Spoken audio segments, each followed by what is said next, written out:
far you have come on your own, but never alone.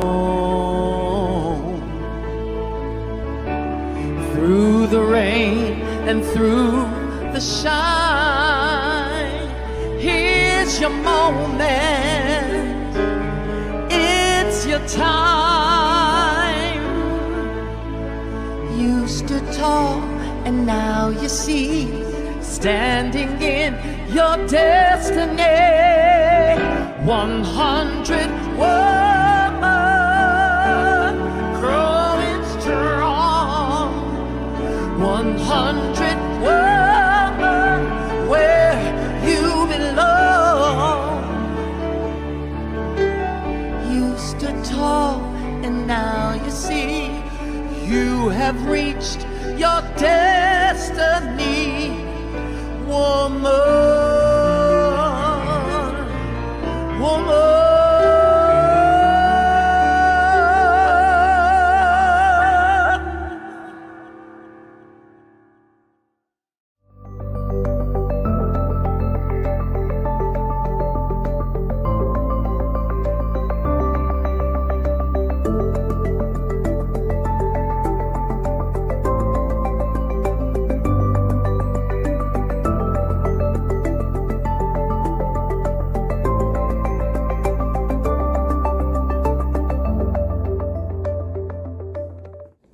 As people of African descent, we offer this land recognition in solidarity with the indigenous peoples of Turtle Island in the efforts and deliberate intentions toward decolonization. As people of African descent, we acknowledge the land of Turtle Island that sustains us, express deep gratitude to its indigenous peoples, and pledge to honor our dignity and divinity that ultimately connects us all. By Kay Johnson.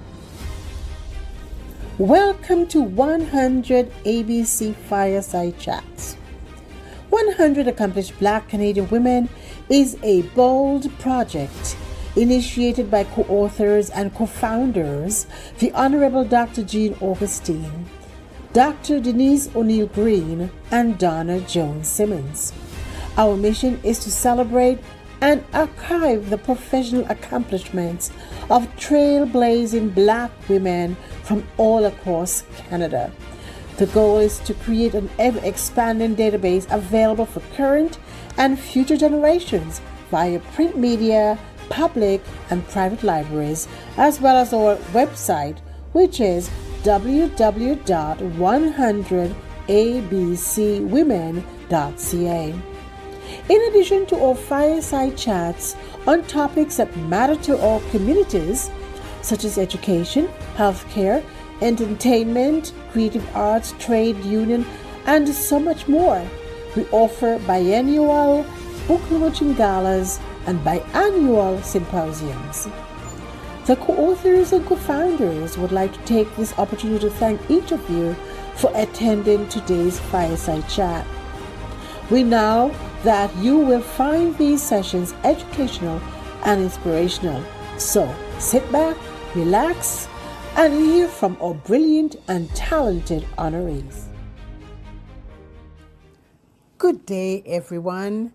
I'm Donna Jones Simmons, co-author, co-founder, and the architect of the 100 ABC Women project, as well as the executive producer of our fireside chats.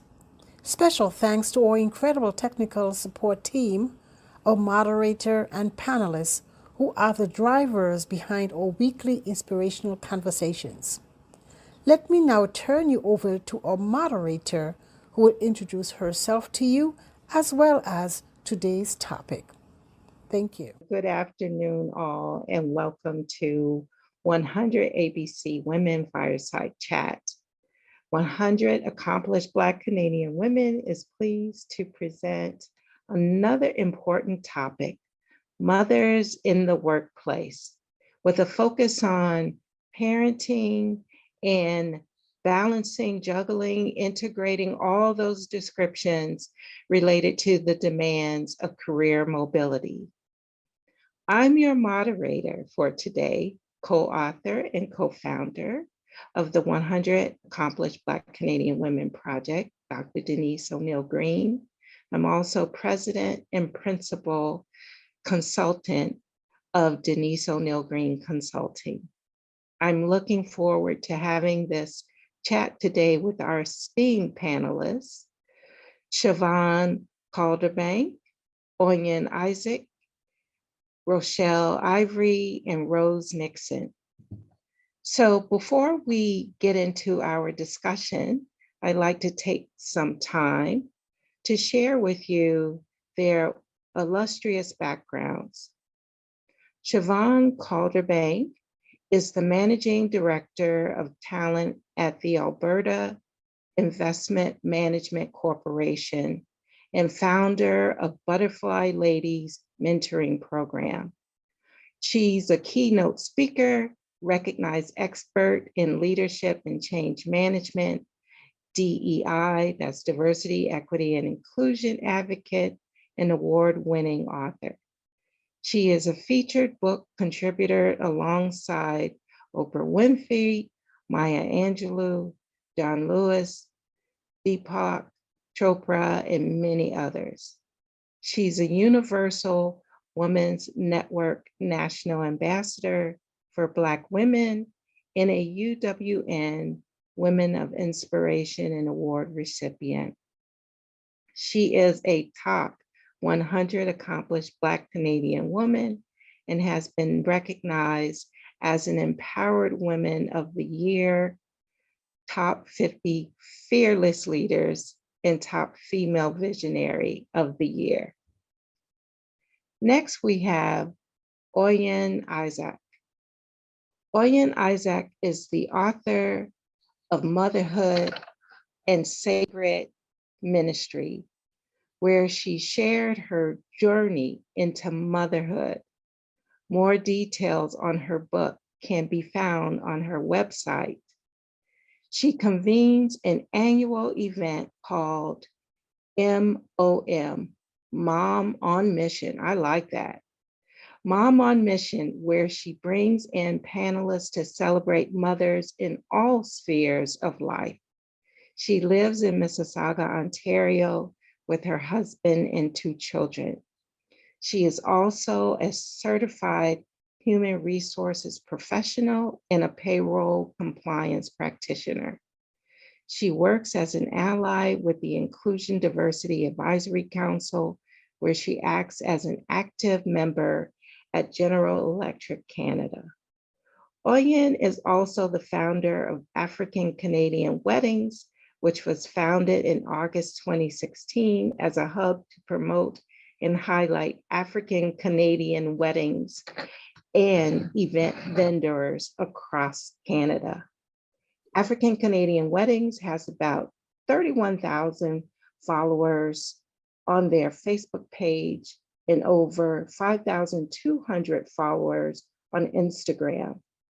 This platform creates free advertisement and publicity for the African Canadian community vendors to market their services and works to their follower base.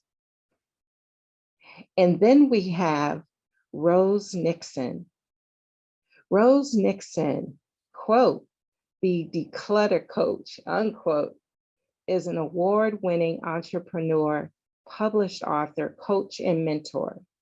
She is the founder and CEO of Really Organized Now, RON, an organizing solutions company that offers in-person and virtual services and resources to help people declutter their minds and living spaces. Starting during the pandemic, she co-founded and hosted Moms Embracing Tech, a weekly online interview style show highlighting the journeys of entrepreneurial women and moms worldwide, and earned several micro-credentials in digital fluency for the workforce and tutoring adults in social media 101 basics. Rose is now crafting her increased skills in social media along with her career life experiences into a valuable extension of her organizing business by offering digital decluttering and creative content creation services to solopreneurs and SMEs. Rose is a mother of two grown-ish children who values giving back to her community through volunteerism and mentoring youth and adults, as well as encouraging everyone to be confident in showing up as themselves and sharing their skills and knowledge. And last but not least, we have Judge Rochelle Ivory. Judge Rochelle Ivory is one of 9 citizenship judges in Canada and is currently assigned to the Greater Ontario area. She is a professor at Mohawk College and an adjunct professor at Queen's Law School. She's also the co-author of Tribunal Practice and Procedure by Edmund Publishing. Judge Ivory is deeply committed to community engagement and involvement, serving on various boards and committees in the past and present, while continuing to lend her knowledge and expertise to advance the needs of community. She was awarded a Woman Who Rocks Award, I like that, for Hamilton in 2019. And in 2020, she was awarded the Leading Woman, Leading Girls Building Community Award for her work in Kitchener Center. In 2021, Judge Ivory received the Lincoln Alexander Award by the Law Society of Ontario, making her the first ever paralegal to receive this recognition in the award's nearly 20-year history. In 2022, Judge Ivory was named one of our 100 Accomplished Black Canadian Women for 2022.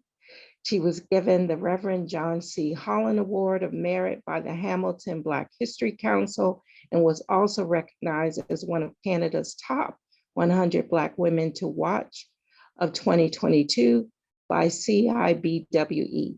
She is passionate about human rights, the Charter, and encouraging active citizenship and civic engagement to make communities thrive. She and her husband, Eldean, have 4 children aged 9 to 23. Whew. We have an esteemed list of panelists here today. Thank you again for being here with us to discuss this important topic of mothers in the workplace. So let's just start out with the first question, and really anyone can address this. One of the key things that many of us are challenged with when we're mothers is that feeling of how do we balance, how do we integrate parenting and career?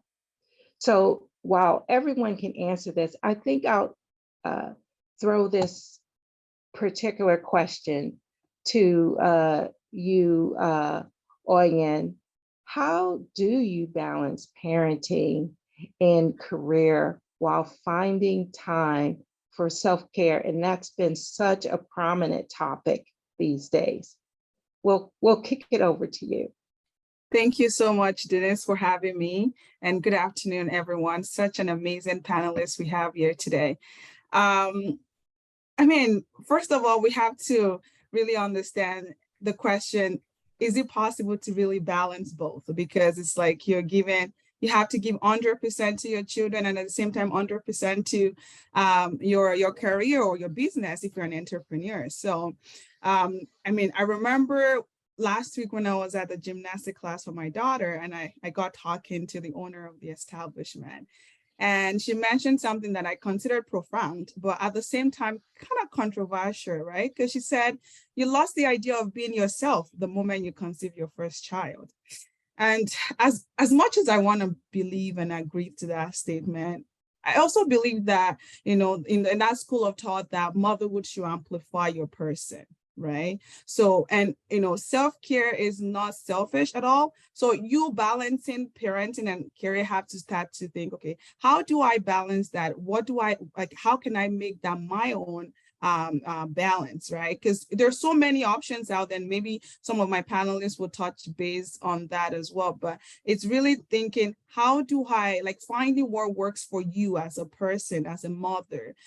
For me, I like to go and work out like 4 to 5 times a week, about 45 minutes. And that's for me. Like some people might not have that liberty because of all the other things they're working on. But one of the things I do is, working out. And when I'm in there, I don't think about like, parenting or motherhood. This is just my own time. So I feel like finding what works for you as a mother to your children is one of the key things to finding that balance. And finding what works for you, like I said before, is that. And the other thing I also wanted to mention before I pass it on over to you is, trying to find, trying to find sleep that works well for you, because that's one thing that a lot of us don't talk about, like sleeping. And I also find that, because I find myself when I haven't gotten enough sleep, I'm cranky, right? I'm cranky. I'm not giving it my best as a mother, as an employee, as a business owner. So I find that, just getting enough sleep, eating regularly, trying to not, trying to unplug sometimes from all the other things, just to be in the moment with your children and with everything you have going on really helps me. That's excellent. And I really loved how you started out with saying, even though, the person sort of framed it in terms of you losing yourself when you have your first child, I think all of us sort of had a reaction to that. You don't necessarily have to lose yourself. If anything, you find more of yourself and you shape yourself in your way. And you might even shape your children in your own image. That's right. In some cases. Does anyone else have any thoughts about this question regarding balancing parenthood and career while finding time for self-care? I think for me, it's not so much about the balancing, but more about the managing. Ah, And like I have older children versus Oyen has much younger children. My children, like I mentioned, they're grownish. They're in their late 20s. So when I was a young mom, I found what was very workable for me was drowning out a lot of the noise, which was like a lot of the suggestions, a lot of the here's what you should do, here's what you need to do. Like there was a lot of incoming advice, some of it warranted, but a lot of it unwarranted. And you really have to navigate, like to Oyen's point, what really works for you, right? And everybody's so different. Motherhood is this gamut. Like there's no really set parameter strategies that everybody can use and that come out with the same outcome. Because you have right. to look at what was your entry point. There are a lot of women that don't have family support. They don't have spousal support. They Right. don't have large friendship groups. A lot of them are doing it completely on their own, and maybe sometimes very reliant on third-party resources in order for them to even get through day to day, especially like educating their children, babysitting, all of this stuff. Yes. So there's Yes. so many different entry points, and it really takes a lot for you to sit down with yourself and take a look at who am I? What am I doing here? What do I need? And then looking outward and seeing how other people can help you. But it's just so much. And there's a romantic view of motherhood. And it sounds great, but there's also a dark side to motherhood where, you might find yourself completely alone or feeling very isolated in your parenting, based on maybe all of the other external forces at play while you're trying to manage this. Maybe you have multiple children. Like it's not just one kid, and as they grow and as they go through the different stages, you now have to shift and move along with that. Like you don't get to set it and Yes. let it. You know what I mean? Like you've got to constantly be in flux. You're constantly changing as well. So it's really important for us to do that. And I think that's how sometimes we don't lose ourselves, is by Right. staying really aware of ourselves within that process. Because it's lifelong.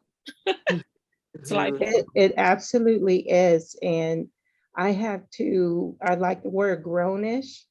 They think they grown, right? Yeah. But I have two, as I call young adults who are adulting, that sort of new word these days. Mhm. And I find that they need me now in different ways.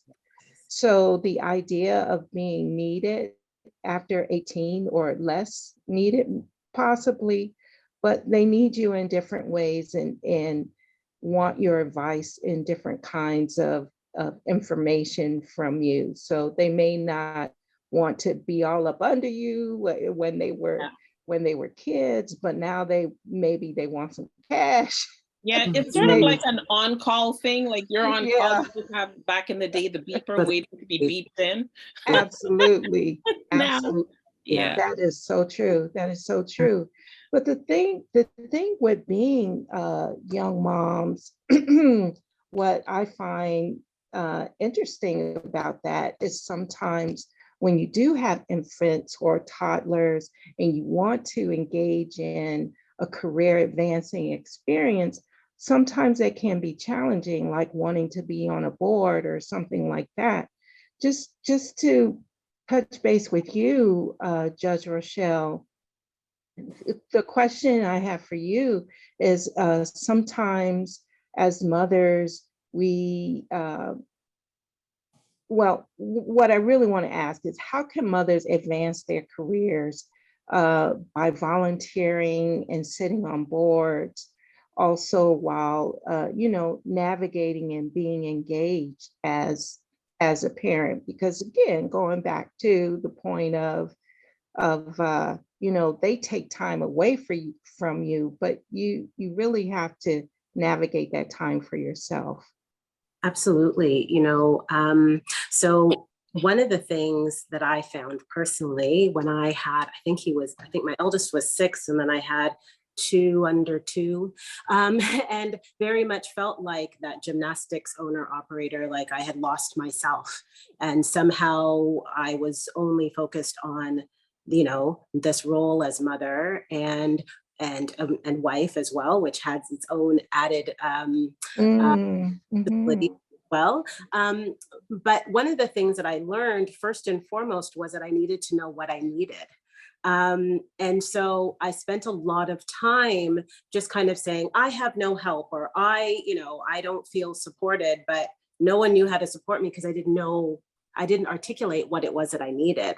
So what was revolutionary for me was to first identify what it was that I wanted. And so for me, I had been volunteering a lot prior to having children. And when my husband and I first met, and those were some of the qualities he really appreciated in me, that I was so involved and what have you. And I felt like I had lost that portion of myself. And so the first thing was identifying what is it that I needed? Where did I want to lend my energy and skill to? But then it also having that conversation with him about, listen, this is what I need, and how can we do this together? Now, some people don't have spouses, and so that could also be talking to your village about what it is that you need and how you can, actualize some of the things that you endeavor to do, but some of the things that I did was that I started to look at things that would allow me to incorporate the fact that I had children. So I sat on a board that had childcare, and they provided dinner. And so I could bring the kids with me, know that they were fed, know that I was fed. And then childcare was provided. And so I was able to sit on a That's very nice. board, learning new skills. And that was actually Women's Health in Women's Hands. I have to give them a plug because they're amazing. And I was able to sit on a board while being a mom and being able to lend my skills and learn new skills. And my children were also provided for. As they got older and as I was transitioning through life, I ventured out still into things that were interesting to me, but that I felt that fed my family. So I sat on my public library board in the community. I wanted to be able to give some insights into this collection in this very small town that was not very diversified. And I would bring my kids with me and they would be in the library while I was at my board meeting. I mean, I'm very blessed to have kids that behave themselves as well, because it would have been very stressful if they didn't.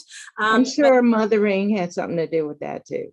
But well, something, and yeah, but also giving myself grace too. If they were making noise, I had to give myself, it wasn't going to be perfect. Exactly. But I also was very, I don't want to say unapologetic, but I kind of tried to push the envelope a bit. So when we had our fourth, I was already on a board when we had our fourth child. And so I would bring him to my board meetings when I sat on the Council of College of Midwives or even the public library board I until I felt he was old enough to be with a sitter. I didn't want to put my, 3-month-old see. old in with a sitter while I was doing this. And so I would bring him with me. There probably were some people that might have been perturbed, but I was okay with that because I felt that I was still giving very valuable insights. And so, you can kind of start looking at ways to still be involved in your community while still being able to, whether it's bring your children with you or have the support of your village to be able to allow you to do the things that you endeavor to do, because you don't want to feel like you've lost yourself. You want to be able to contribute to community in a very valuable way. Right. That's a very wonderful way to really describe that. Look at what's in the village.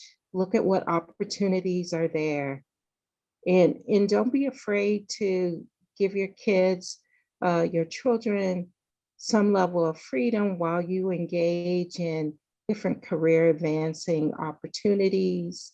And I like that. Childcare, check. Dinner, check. Career advancement opportunity, check. It's all about being intentional. So in thinking about that, I want to turn to you, Siobhan. Given you've recently started a new role, we're talking about transition and navigating and managing and so forth. What is it that transition like for you, and how do you balance your time between your work obligations? I remember when I traveled and I wish I could take my kids with me, but no, you guys stay home. Volunteer work, as was mentioned earlier, and still find that time for family, friends, and again, yourself. I think that's an important thing, that we continue to center ourselves, even though we are there as parents, as mothers. Yeah, I think it is tough to balance all of those different things. And what's really interesting is that, we as women take that on so much more internally. We don't ask this question of men. Like, if you notice, we don't usually go to them and say, hey, how are you balancing your work and being there for your family and your friends? Because, they just do it, or they have support systems in place to help them navigate and do that. And us too, we need those support systems. So transitioning is one thing, because you're trying to catch on to what are the new ways of working, what are the new ways of interacting with the whole new village of people. And then and that's stressful in and of itself. Then you want to add on, okay, now I'm traveling out to unforeign places. I'm not familiar with them. So there's another sense of insecurity and vulnerability. Then you're worried about, well, who's taking care of these kids when I'm not there? So that's where, you definitely need support. And I'm very grateful that I have a really wonderful husband who is watching them, and my mom too also jumps in, and their dad is also present. So, he will take them too. So there is a great support system that is happening, but at the same time, there's that guilt that you feel as a mom. I want to be able to call, and thankfully I can use technology. So I'll do the FaceTime And sometimes they FaceTime at the most inopportune times when you're out at like a business dinner. And then they're like, the phone's ringing and you're sitting looking at the time. It's probably close for their bedtime. Do I answer this or do I not answer this? But I'm a human, so I am going to answer it. It's my kids calling me and they're missing me just as much as I'm missing them. So, let's create some boundaries there too. And there's a balance. I remember when I was trying to study to do my master's and my daughter was maybe 1 and my son is 5 or 6 now. And he's sitting here, like, he wants to play. And I'm like, well, if I play with you, I can't get my paper done. He's like, yep, I want to play. So you have a call to make. Do you play or do you continue? And the fact that he's understanding you're going to be up late, but still wants to play with you, then you have to make that call, which for me, that was no brainer. Fine. Let's play your game of Battleship. Once you're done, then you go and then I'll just stay up late. Or, you're balancing, I had a baby and I'm still writing a paper with one hand. So sometimes you just got to do what you got to do and just take it as one day at a time. Today was a tough day. So let's just, sleep and let's see what was a small win. Let me focus my attention on that. Okay. I got the paper in before midnight. Yes. So that's all that matters. And I'll sleep and I'll deal with whatever happens tomorrow. Tomorrow's a new day. And so that's sometimes I have to think of it. It's just one day at a time and try to put things into manageable chunks. And then the me time is always a little bit harder. Sometimes I'll hide in my closet. That's one of my favorite places to be in, where I can close the door and I just look at all the clothes. And so how can I just put this in like a color coordination? They're not going to find me. It's really quiet. I think sometimes as moms, you might hide in the bathroom, but they always find you. They always find you when you go to the bathroom. That's when I don't know how they know, but they find you. So that's not a good hiding spot. But sometimes you just need like your own downtime. You're laughing because I do. So you just got to find your own little piece or your own time for yourself. And for me, that sometimes is watching movies. I like to escape. You want to escape with me? Great. But if you don't want to, I'm still going to watch my movies for, an hour or two and just escape from everything. It makes me feel better. That's my thing. Right. So that's how I do it. I love that. That's excellent. Movies, hiding away in your own personal closet so they can't find you, a little bit of hide and seek going on there. I love that. And answering their calls during meetings, just taking a few minutes to check in. And then that idea of playing Battleship with your son, that's fabulous. It actually reminded me, Siobhan, when I was doing my doctorate degree at University of Michigan. My kids were 7 and 2 at the time, and it just never failed. One of them seemed to always get sick when I had a key assignment due, and I would have to wait until they were asleep and then start my work. It's like I had 2 shifts. I had the shift during the day, taking care of them. And then I had my shift at night doing my different assignments when they were younger. And as I mentioned earlier, of course, they're grown now in their late 20s and early 30s. And speaking of grownish kids, I want to turn back to you, Rose. How have you navigated the transitions of parenting grown children and evolving your career? You started so many wonderful ventures through entrepreneurship. So evolving your career into these various entrepreneurship entities, and what lessons have you learned along the way in doing this? Well, for one, I think communication is big no matter what relationship you have or interaction. So, having that open line of dialogue and being able to now dialogue in a different, more mature way, and for them to actually gain understanding, because now they're older and they're recognizing, hey, this is what adulting, incorporates. So I definitely use a lot of that. Siobhan mentioned boundaries. Boundaries is huge. It doesn't always stick, but it often works. And you just have to be very clear, and you do have to assert it in a different way than maybe you would with a school age child.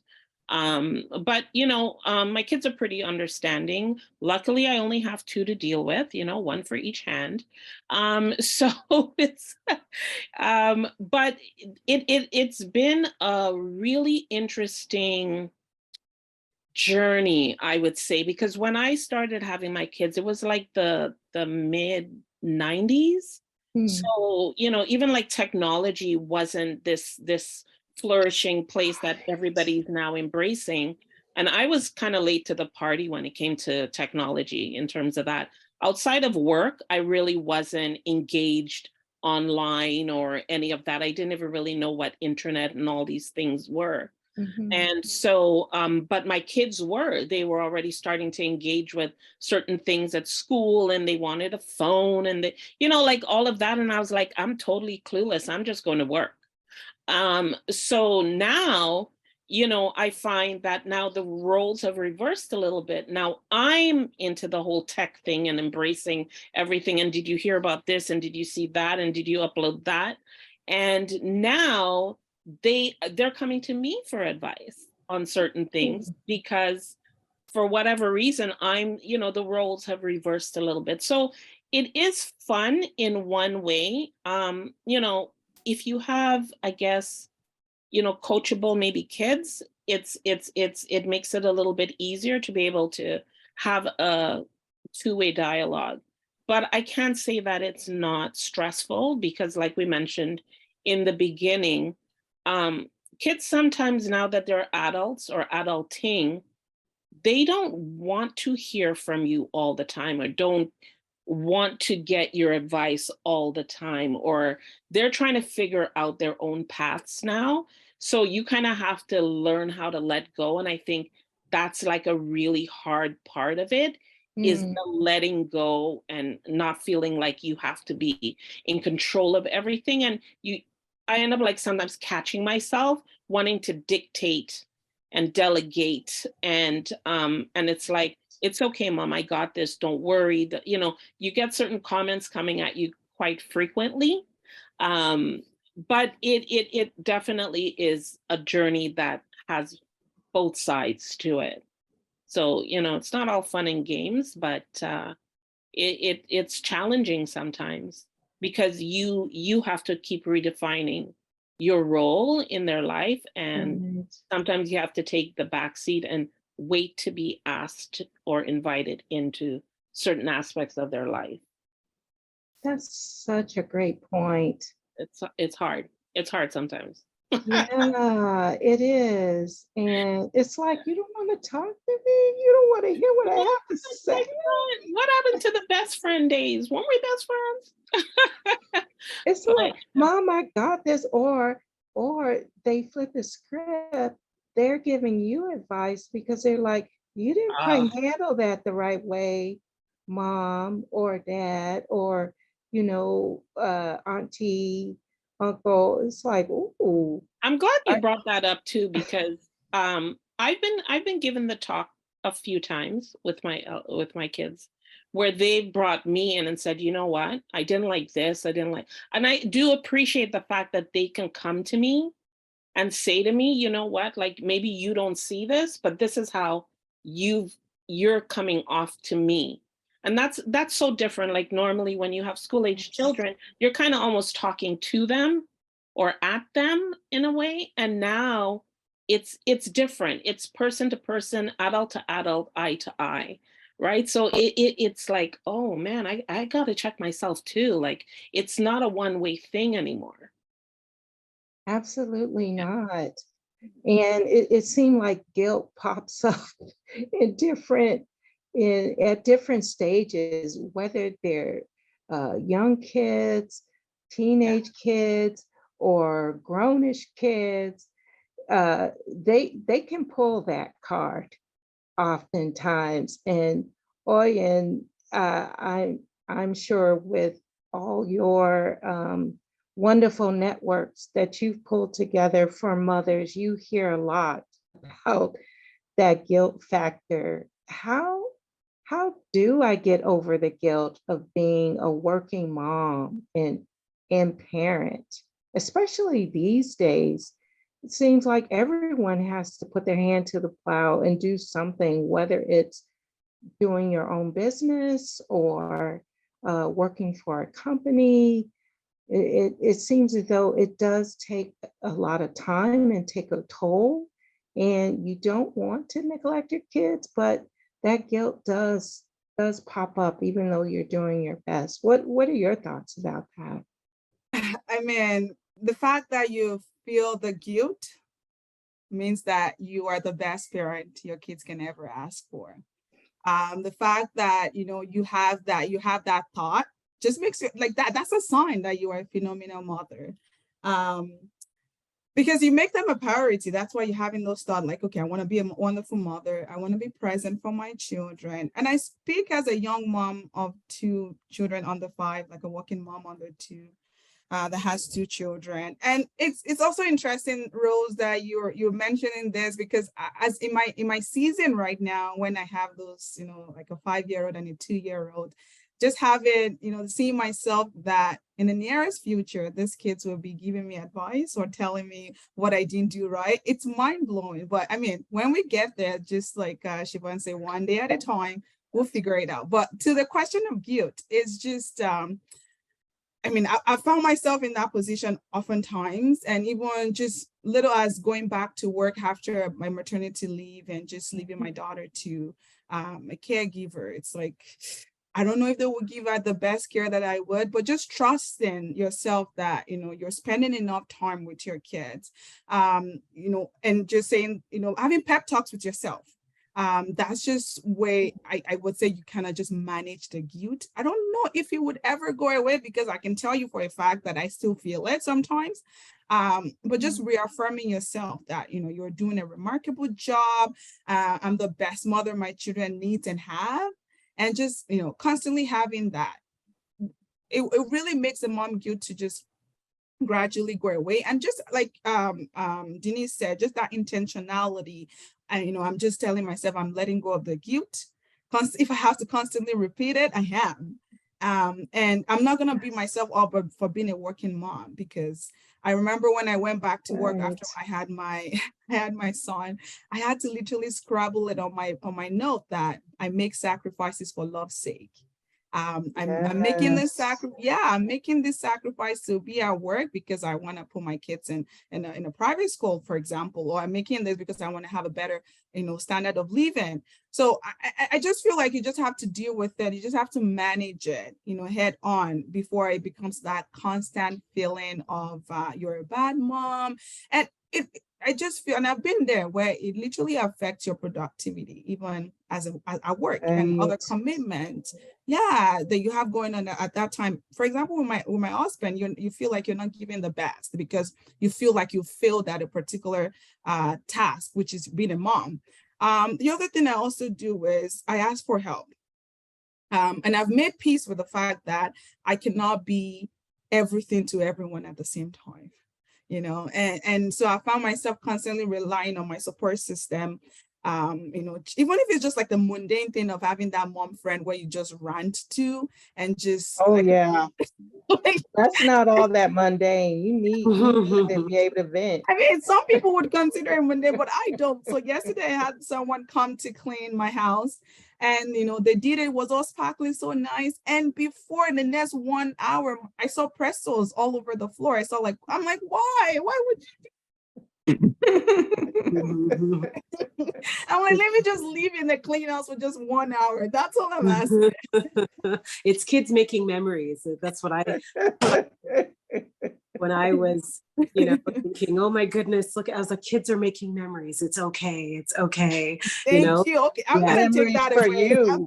I love that mindset. That's beautiful. That's actually really beautiful. Yeah, I'm gonna take that away, because I'm constantly like, there's no point cleaning. Anyway, that's by the way, but and I sometimes I will send them over to their grandparents to just have like a nice, so I just get that Yes. headspace and just, you know, recharge myself. And that, and you know, I just want to end with this as well, that you just have to find your own definition of good enough, Right. and Yeah. without any form of remorse, you know. Yeah.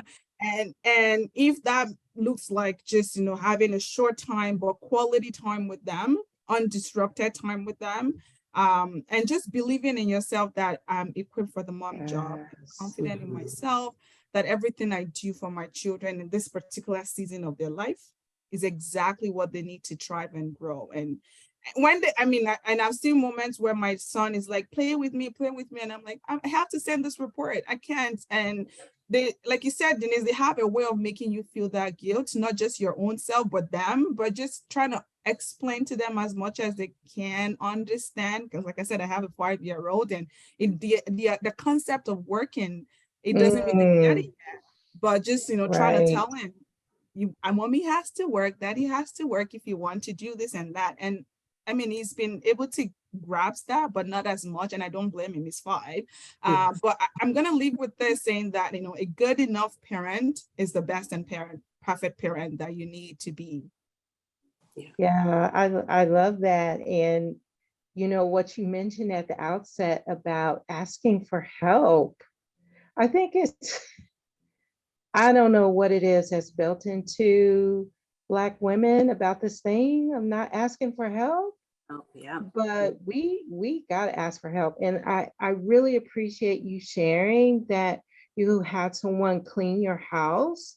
You know, the idea of having someone else clean your house, whether it's a relative or someone that you hired to do so, if you can do it, get the help.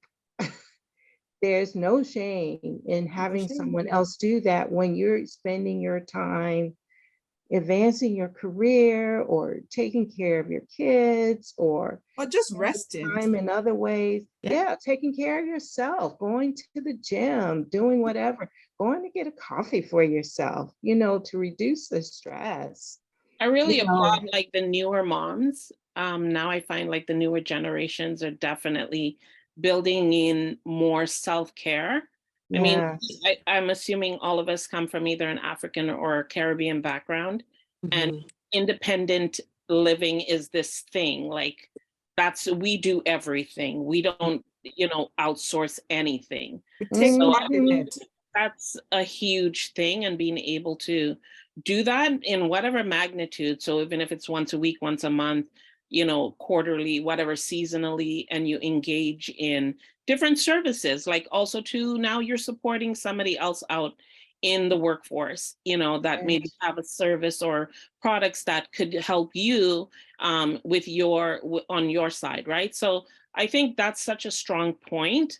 But the new moms now, like I look at them with so much like I revere them so much because they're able to step in sooner rather than later in incorporating so many things now into our life that we see value in, to also just help preserve ourselves, right? So you don't have to be at that loss in the end, maybe being regretful or looking back at your motherhood journey as something that was like negative, which a lot of parents do. And you know, I know for myself, like I look even at like my mother now, I don't think really enjoyed parenting.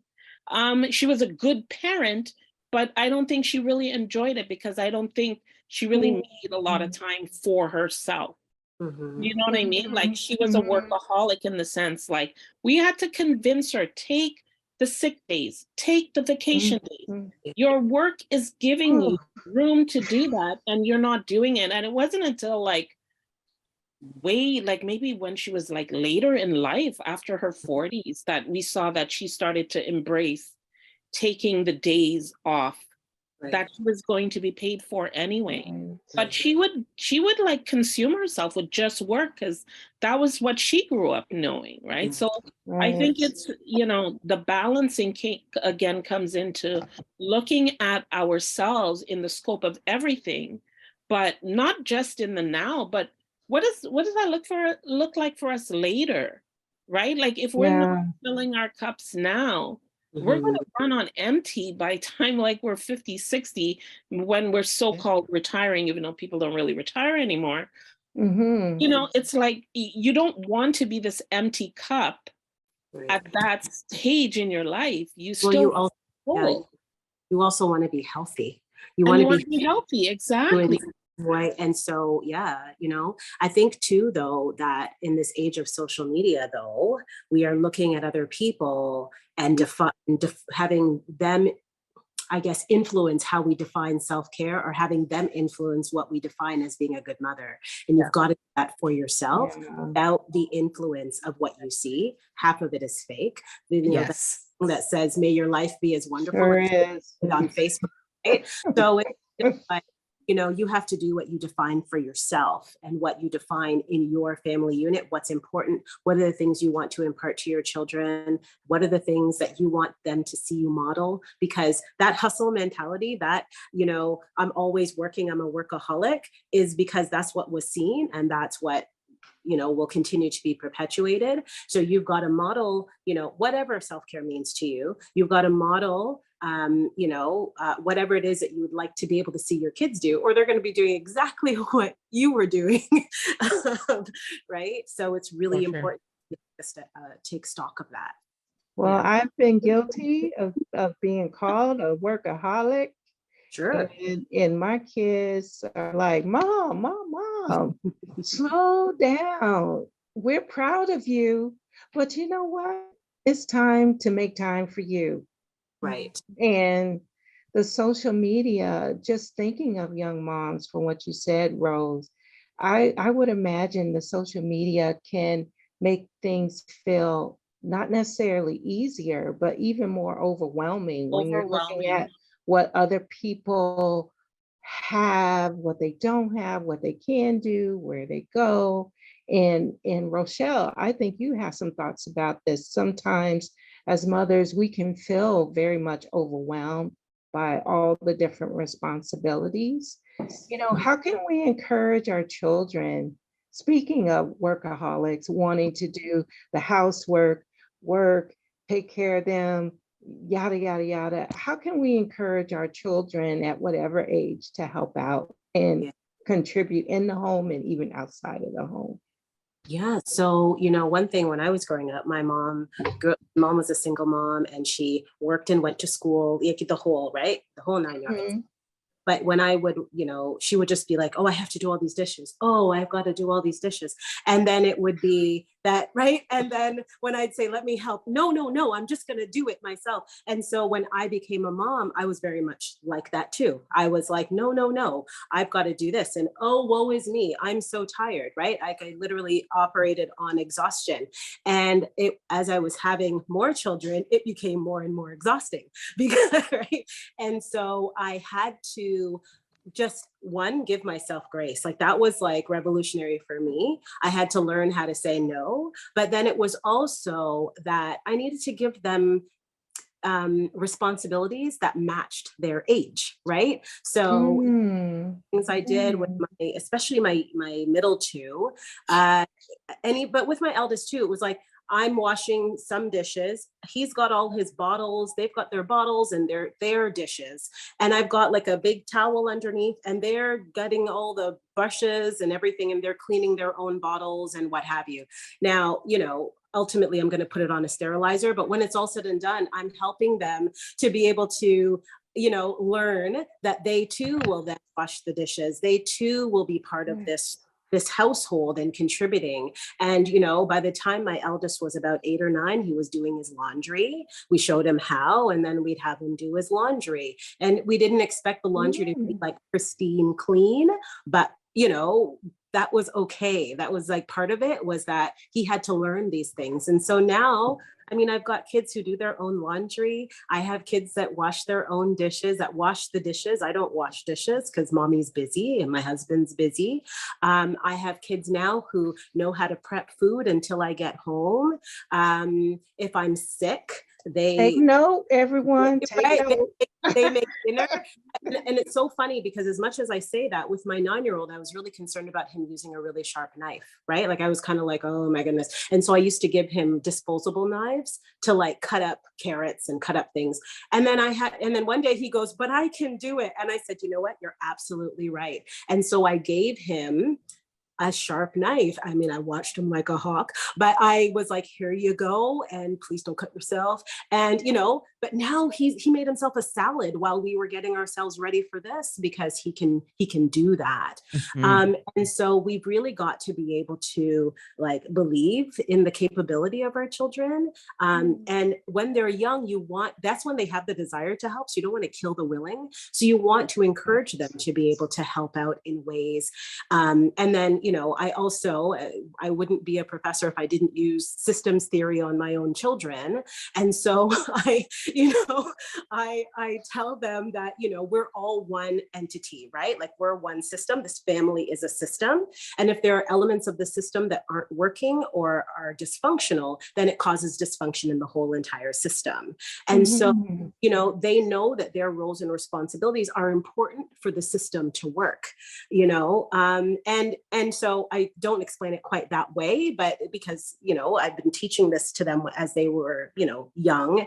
But now it's like, they know this is my responsibility. And if I don't do this, it means that mom or dad will have to do something else, right?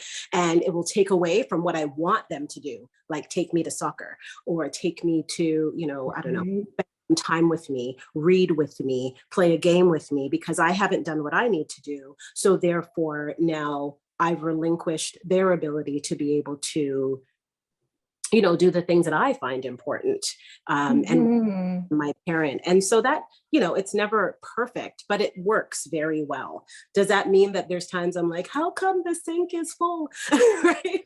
But at the same time, it's also them also learning, okay, where's the dysfunction in my life that is not me to be able to do this? And then we have those conversations, right? As they are now getting older, grade 10, grade 11, and they're in school and they're volunteering now because that's what we emulated, right?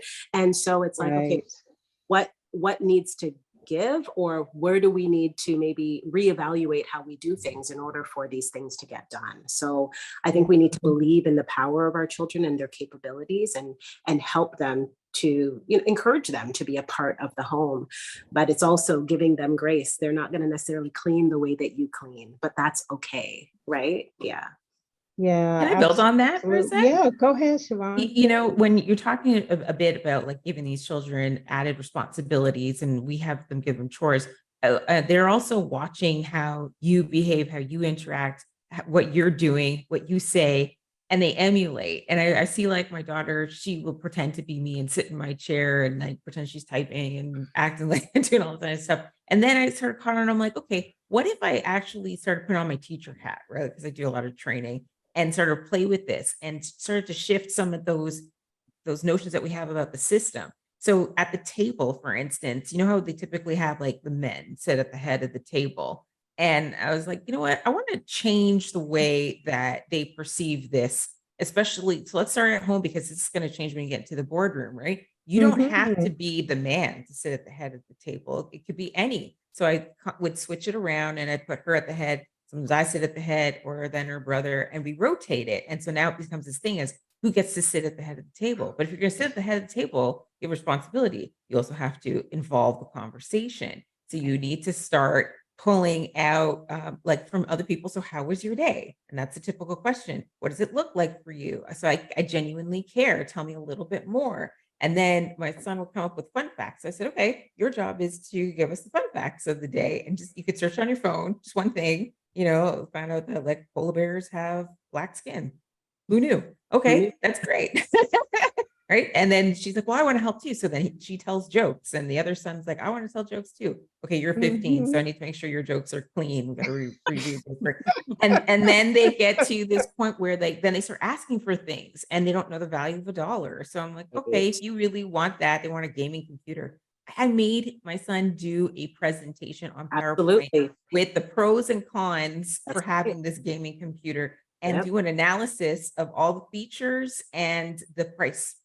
And he told all his friends, this is what I had to do. They were calling him and saying, good luck on your presentation. I hope your parents agree to give you the thing. He had to do it with the PowerPoint. He's clicking through the slides. But now he knows how to use PowerPoint. He knows how to do the pros and cons. He can I do love analysis. that. And these, you want to talk about those memory making? That's memory making Those right are there. That's right. Right. Absolutely. We're the same. Absolutely. That Yeah. is To brilliant. add to what Rochelle said about giving yourself grace. And for me, I find that when my 5-year-old takes his dishes out of the dishwasher and everything and just put them on the countertop, arranging like towers. And I'm like on the edge, like, don't make you break, like just leave it. Giving yourself that grace to let them do it is very hard. I don't know if it was hard for you, but like I find that it's very hard because they don't not only because they don't do it the way you want it done, but just the time it takes explaining to them to do it right. Absolutely. I don't know. Everything takes longer. When it takes longer, they're not going to be able to do it as quickly as you. And yes, it was unlearning for me because I had, that's how things were supposed to be done. This is the way that you clean. This is the way that you fold things. This is the way that and I had to go, okay, who cares if they don't fold their briefs the way I want them to fold their, right? Like fold the briefs, make sure they're folded, put them in the drawer, and then, when I do little spot checks and I'll look and I'll be like, okay, so what do the briefs look like this, right? Like, and then it's like, okay, remember please organize your drawer. So it's also kind of relinquishing some of that for them to determine, okay, so they have an idea, the parameters of what's organized, right? And then they can define what organized is within those parameters that I provide. Yeah. Exactly. Yeah. Our kids have to, we're helping them to grow, learn other skills, other talents. There's also that not so positive side of it too, where our children have to advocate for themselves, just like we need to advocate for ourselves in terms of advancing our career. We also want our children to advocate for themselves. And given the days and times in which we're living in, so many challenges are facing our children as Black children. Siobhan, I just want to turn to you in terms of a question. How do you support your children when they're faced with challenges at school, for example, microaggressions or just blatant racism at school? And I'm sure many of us have either had situations like that happen with relatives or with our own children. So in those on the audience hearing this, I would love to hear your thoughts about this. Yeah, it's twofold because you have to support them, but you also have to support yourself. And that might be looking at finding other resources within the community. When my daughter comes home, and I think she would have been maybe 6 or 7 in her new school, and she's looking around and seeing nobody that looks like her. How come my skin is brown and everybody else's skin is peach? And I'm like, well, it is what it is. And I understand that feeling because I've been there too, but your skin is beautiful, and your skin is beautiful. And then when she's like, well, how come their hair is all straight and mine is curly? I don't want my hair to be curly anymore. So how do we have that conversation with her? Well, your hair is beautiful. You can have it any which way that you want. And you need to be able to see that. So then I have to show pictures of other young girls who have really cool hairstyles to go to YouTube. They see, I think the best was like with Ariel, like seeing that princess and showing other role models that she could relate to Ariel because she's seen the Disney princesses. And then you start seeing, but they're still maintaining who they are. And you need to be in love with who you are and be okay with that. And it's fine if you want to straighten your hair, we can do that, but you can also have it go curly. It's whatever makes you happy. And that's like with her. But then with my son, it's another set of drama, which is it's very different navigating a girl child and a boy child.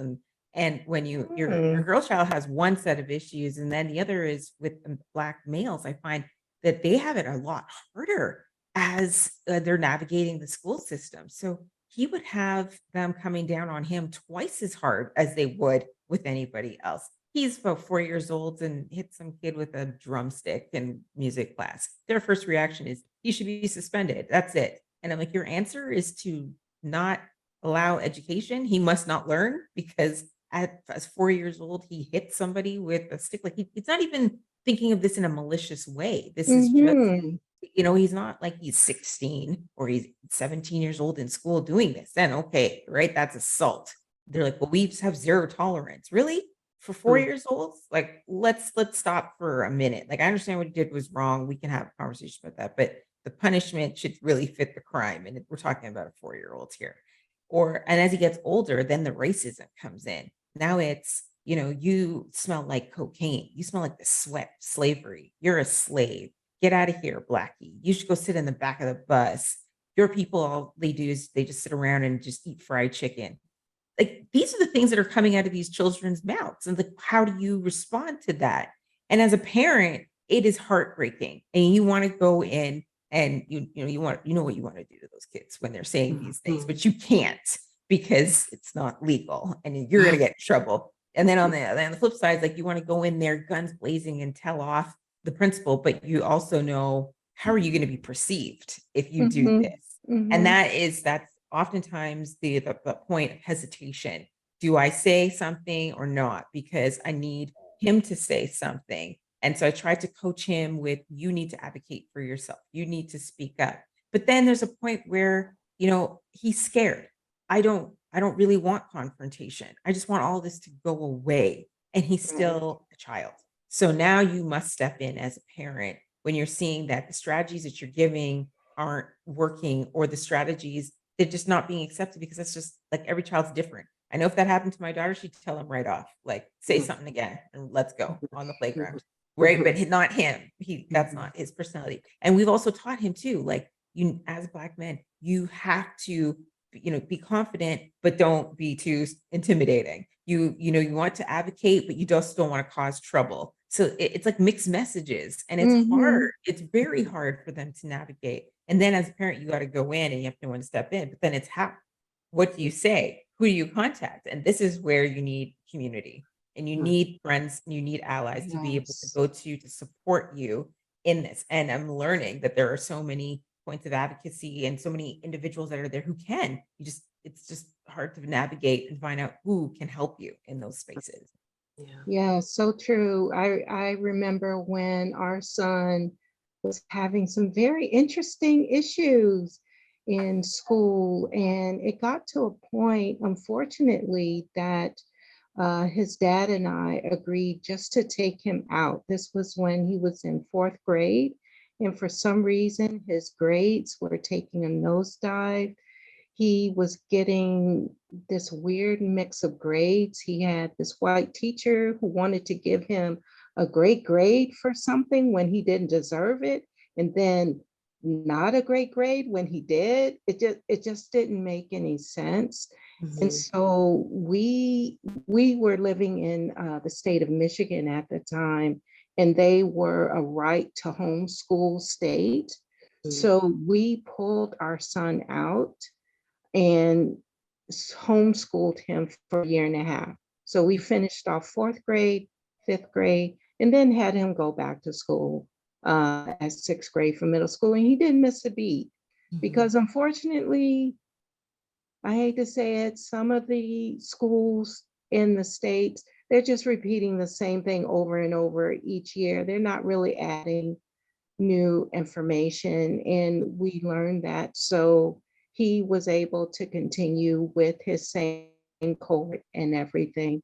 But that idea of being that helicopter parent and wanting to protect them, that 360, boy, that is, you're so right, Siobhan. It's so challenging. And they don't want you to come in and just tell off everybody and say, this is what you're gonna do. And then they feel embarrassed and they want to keep their friends and everything. So I don't have the answer for that. So I'll just turn that back over to the rest of you all to talk about that a little bit more, because Well, it would really disturb me to be at work and hear something like that. I would just have to drop everything, even if I was in an important meeting. I just felt I would have to drop everything and go see to what was happening. yeah. I think Well, sometimes, oh, go ahead, Rochelle. I was just going to say, we live in small town Ontario. Like, our town has 17,000 people in it. And at times our kids have been the only Black kids in their school. And one that Mhm. made sure was that I was part of the parent teacher council. I would be at the school. But the other thing too, and this, my kids are now, because we live in small town Ontario, there's not a lot of Black people. They're part of a leadership program for Black youth in the GTA that we take them to in order for them to be around kids who look like them, who, for them to feel a part of something. And, one of the things that they have had guidance counselors come and talk to us about as parents and as part of that group is, that you have to make yourself present and they need to be aware of you and engaged before the school year even starts. Like, so as the school year starts, so you're just checking in, letting them know that you're present in the background, because when they know that you're present, they're less inclined, at least for teachers who might be trying to objectify your child, they're less inclined to choose your child. Does that help the kids that are to then become the target? No, but it helps your child. That's one of the things that they said, to show that you are engaged and that you care about your child. And then the other thing is just I work in human rights. That's the kind of my space. And when you use certain language, like, how are you creating a safe space for my child? And that they have the right to feel safe. And how are you making sure that my child feels safe in the class? So you're not necessarily attacking anybody, you're just asking questions and asking about, what does safety look like in the classroom for my child who is being objectified because of the color of their skin?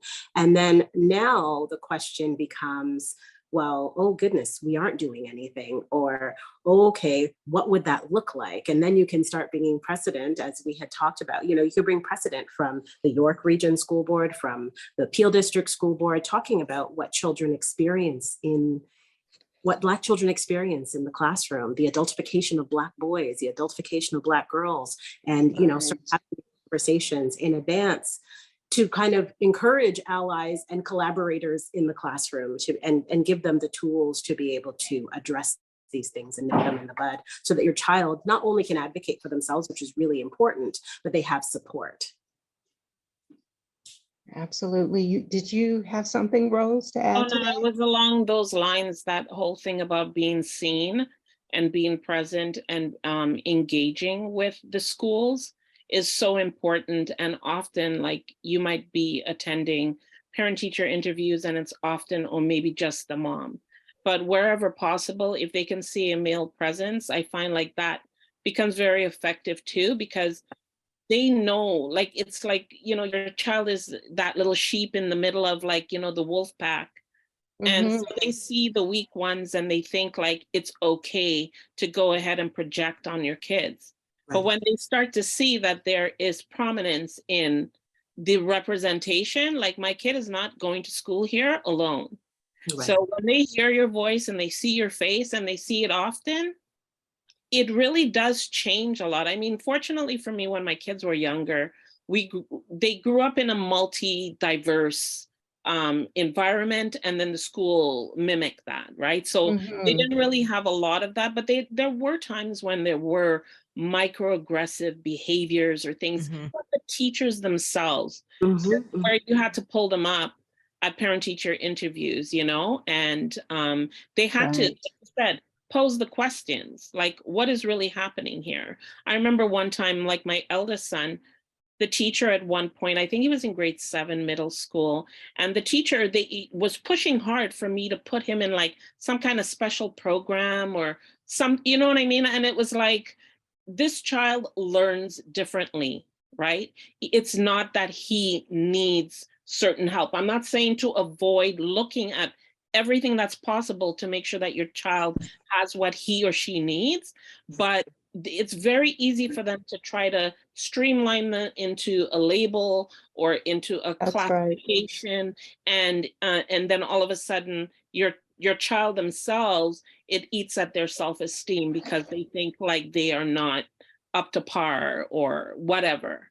You know what I mean? So I think that's very strong point that you're making there, Rochelle. Yeah, absolutely. I mean, it's like all the mama bears come out when you start focusing on this topic, because it's the bottom line is don't touch my kid, don't harm my kid, keep them safe. And I like, Rochelle, what you said about using certain terms, being able to use our words in order to literally trigger for them, okay, you just cannot treat my children any kind of way. Right, You have to respect them, you have to care for them, and right, I'm watching you. right, And not only am I watching you, there's a male figure, as you noted, Rose, watching you right. and attending to them, and they are not alone, they're not by themselves, Mhm. which I think is the key point here, that they're Mhm. not by themselves. Even though you're a career mom, you're advancing, you have not lost sight of, like what Oya mentioned, we are doing what we need for our children. We are making that a priority. So with that said, with all those many things that we're balancing, advocating for our kids, having them do PowerPoint presentations when they want a game, when they want a computer system. I should have thought about that. I would have saved myself some money, maybe. But want to turn to you, Rose, on the sort of uh, really overarching question. Everyone, please, can chime in on this afterwards. How we've sort of touched around it in different ways. How do you approach this work-life integration? And what strategies have you found most effective for balancing, or maybe I should say harmonizing the two is really the key here. Harmonizing is a good word. Mhm. I think use everything and anything that is at your disposal. So that means Uh, people, places, and things. There's all types of resources. Luckily, right now, the digital age that we're in, it's easy to really type in something and find the thing that you are looking for. Even if you mhm. don't know how to best describe it, you know, you put it in simple word and you're able to see and narrow down into what's something in your immediate community, what is something with the immediate theme that you're looking for, the category that you want to explore, or the type of resources. There's so many, if you know, specific things like Black centered resources out there that you can really tap into.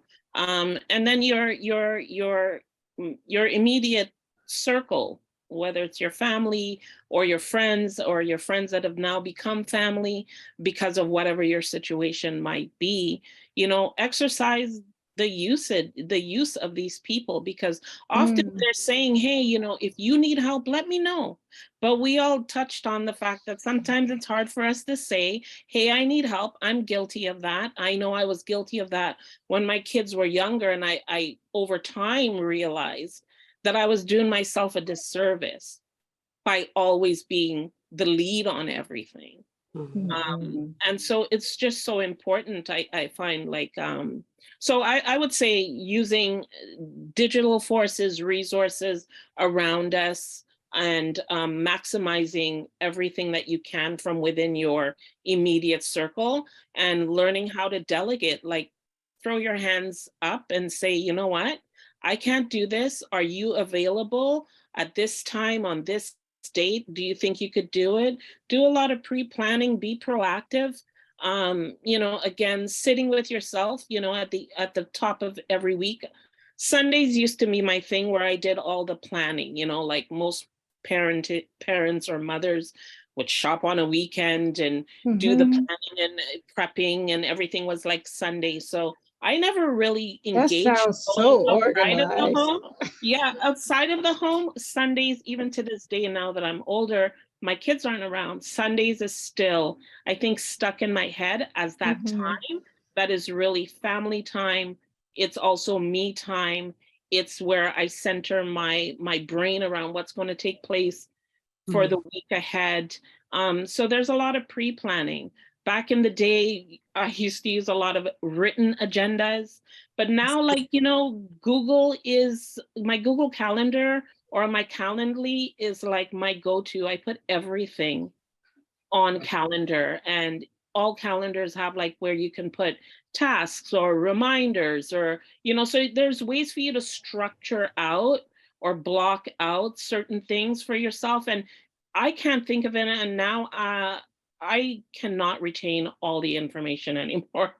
So I have to constantly have notifications and things dinging at me to remind me of what it is that I need to take care of. And that could be the most minute thing, call XYZ. Again, I mentioned communication. Communicate openly with the people around you, right? Let people know Yes. where you're at and what you need. Again, we're all guilty maybe of not being really great in doing that. And it's a little prideful, but it's a slow process, but try to do a little bit of that as much as you can, I would say. Get out of your head of thinking that you have to do it all, because it's just not possible. Can I just quickly Absolutely. add something to that?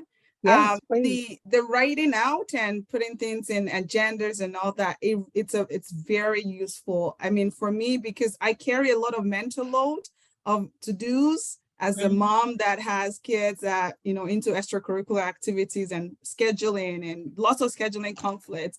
And it's a great way to work with your partner as well. I mean, I speak for myself, my husband is, when it comes to that, but it's like trying to put things in his calendar, like we're going to a birthday party this so day, don't go to choir practice, because that really helps to take away lots of mental load. So I just wanted to add that real quick. Absolutely. Yeah. 100%, I agree. I love that, because especially describing it as a mental load, It is. it reminds me of when I have something I'm thinking about, I just have to write it down. And once I write it down, it's like I'm free. Yeah. I can move on. Which is totally get you. Which is why I still have a physical agenda, because putting it online isn't writing it down to me. I've got to write it out. Yeah. It's color coded too, but I've got to write it out, because I feel like it does help to kind of like get some of the tasks, the load of the tasks, and the kids have their own calendar. And so they also are responsible for inputting things in their calendar. And I tell them, if you haven't put it in, it does not happen.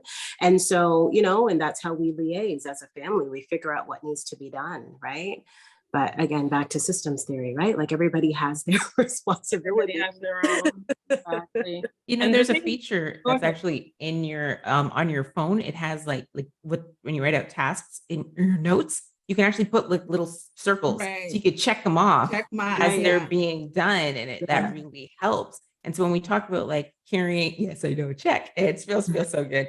And when you feel like we're carrying this load all the time, like as Black women, and we almost feel like we have to do everything, right? We can ask our partners to jump in. Absolutely. We can ask our sisters and friends. And there's some comments that came in the chat, like from Marjorie and Nicole, saying, you can bring in your brothers or your uncles or your godfathers too, as other male figures. You can ask for help 50-50. And sometimes it's not 50-50 because your plate has like 120. So actually, I need you to take on more than 50 now. So, and we need to be able to do that. So I just wanted to make sure we shout out some of those people who were putting out their notes in the chat, because as I was reading through those too, you had some great comments, and sorry we didn't get to answer all those questions, but did want to make sure that we said thank you for participating with us. Absolutely. Oh yeah, absolutely. Because my setup here, I wasn't able to really access the chat that well. So if some of you on the call are seeing the chat and have some thoughts about some of the other comments that have been put in the chat. That would be great as well. We are getting a bit close to time. We have about 7 minutes left. And this conversation has been, I would say, very dynamic here. I do want to circle back to the idea of negotiating some of this with our partners, and your pearls of wisdom that you would want to share with those who are listening in. But how did you convince your spouse, help to, take care of something that maybe they really didn't want to do? We talked about guilt earlier. Maybe you pulled that guilt card, that mommy guilt card. I don't know, but I'm just going to throw that out there for anyone to sort of tackle. Sure, I'd love to start because everything that we do in this home, we operate as a team, right? Like we're Team Ibri, everybody, anything that we do, we work together, right? And so when I have this idea to apply to some new board or to do something, it's a conversation that my husband and I always have. When I was approached to write the textbook, the Tribunal Practice and Procedure textbook, when they called me, I said no. Why? Because I'm busy. When would I find the time? That's sweet, but no, I can't do that. And I remember when I came home from the day, and I said to my husband, "You wouldn't believe what happened today. They asked me to write a book." And he's like, "And you told them yes, right?" And I said, "No, I told them no." And he said to me, "You need to call them back. You're going to do this, and we're going to just figure out how it can be done. Nobody writes you all the time and says write a book, so you got to do this." And so it was a year-long process. And he was away, and he would take the kids to all sorts of places for hours on end. He would be sometimes even just waiting up with me while I'm writing until 2 or 3 in the morning. It really is a collaborative effort. And whether that's your spouse or whether whoever is in your village, it's a collaborative effort to be able to be where you are. And whenever I received an award or anything like that belongs to all of us in this home, because even my kids have supported me in some way to ensure that I could be where I am. So it's a constant communication and constantly determining what needs to be done in order for those things to happen. And so in our house, we get rid of that whole 50-50 thing, because half the time it could be 100 for me one day, and it could be 100 for him another day. When I'm in Ottawa doing a citizenship ceremony or a hearing or something, it's 100% him with the kids, with whatever support I might have done before I left, right? So, we have to relinquish some of those percentages and really just think about just what needs to be done and how do we do it? And what does that look like for this family? Forget about what you see anybody else do. Yeah, I love that. Go ahead. love that too. I definitely embrace the non 50-50 thing. I think whoever is available, whoever has the resource, the energy, the capability, that's who steps in to do X, Y, and Z. Things like, why is the sink still full? Sometimes still becomes a debate. For example, like with washing dishes or something like that. But in key major things, it's like whoever can do it is the person who's going to do it. And if they need help, then that's fine. Or if they need extra support, then that's fine. So there's a toggle. It's a constant toggle. So we don't really do the whole 50-50 thing or split it down the middle. It's a collaborative thing. So I think. I also just wanted to add to that these people, and when I say these people, our spouses or they have so much, we give them little credit for what they can do. Like they have so much capacity in them. And I speak from experience when I travel with my sisters to Cancun, did all the prep work, cooked in the fridge, and they didn't even touch it. Like my husband went out with them to a play area, they went hiking, and I was just like, you guys can actually, did laundry, did all of those stuff. And I was like, Really? So ever since that time, I'm like, nope, I'm gonna take time for myself because you're capable of doing it. So I just wanted to mention that they have so much capabilities in them that we give them little credit for it. Yes, and if we And just show them that Siobhan, appreciation, that's yes. is really That- what gets them to do it even more. Absolutely, yes. So just we have 2 minutes and maybe a minute and a half, I don't know. But I just want to do a round robin, and if any of you have any final thoughts, capture it in a word. I would say Siobhan. motherhood is a journey. Enjoy it where you can, when you can, and how you can.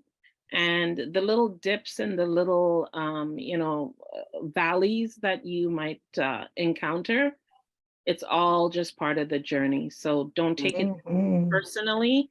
Mhm. When you know for yourself that you're doing your best with what you have, then you go with that and leave the rest to God, as they say. Like, Amen. you've done what you can and just keep going. That's what I Yeah. And Siobhan, I well said. I mean, I'm just gonna let that go. Absolutely. you're gonna let that stand. Yeah. Live in the those are- moment. Oh, That's that's a it. mic drop. and live in the moment. Mic drop. Yeah. Thank you everyone for attending our fireside chat. I hope you enjoyed it. And thank you 100 accomplished Black Canadian women for being such great panelists. Thank you, Denise. Thank Thank you. you. You ladies, Rochelle, Loyan, Siobhan. Thank you. Thank you. Thank you.